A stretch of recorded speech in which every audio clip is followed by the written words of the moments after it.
Bonjour Sylvie, nous sommes en pleine semaine de la francophonie, de la langue française. Demain, le 20 mars, c'est la journée de la francophonie, spécialement dédiée aux femmes cette année, puisque le premier forum mondial des femmes francophones s'ouvre. Et oui, on pourrait dire que ce 20 mars, journée de la francophonie, sera aussi la journée des terriennes, puisque comme vous l'avez dit, c'est le premier forum du genre. La France a choisi de mettre cette journée sous le signe des femmes, en organisant ce forum qui est à l'initiative de la ministre déléguée à la francophonie, Yamina Benguigui.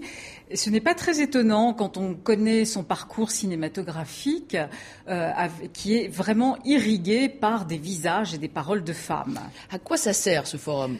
Alors, ça sert d'abord parce qu'il y aura presque 800 personnes qui vont s'y presser. On refuse du monde, d'après ce que je sais. Et il va y avoir 3 tables rondes qui vont rythmer ces rencontres. L'une où on va parler de la lutte contre les violences faites aux femmes. L'autre d'éducation, comment mieux préparer les filles à se battre pour leur futur.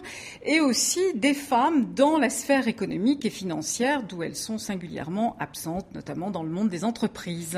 Alors, il y avait déjà des travaux préparatoires à ce forum, vous y étiez et vous avez fait des belles rencontres. Oui, alors elles ont commencé un peu en avant avec 40 jeunes femmes qui étaient invitées par l'Office franco-québécois de la jeunesse pour ce forum.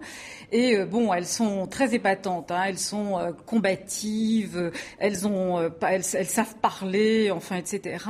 Et elles vont écrire un livre blanc autour de ces rencontres. Et elles ont bien l'intention aussi d'échanger des idées et de se constituer en réseau, ce qui est aussi très important. Elles n'ont pas leur langue dans leur poche, celle-là. La relève est là, ça c'est sûr. Est-ce que leurs initiatives et les initiatives en général de ce forum ont déjà porté quelques fruits ?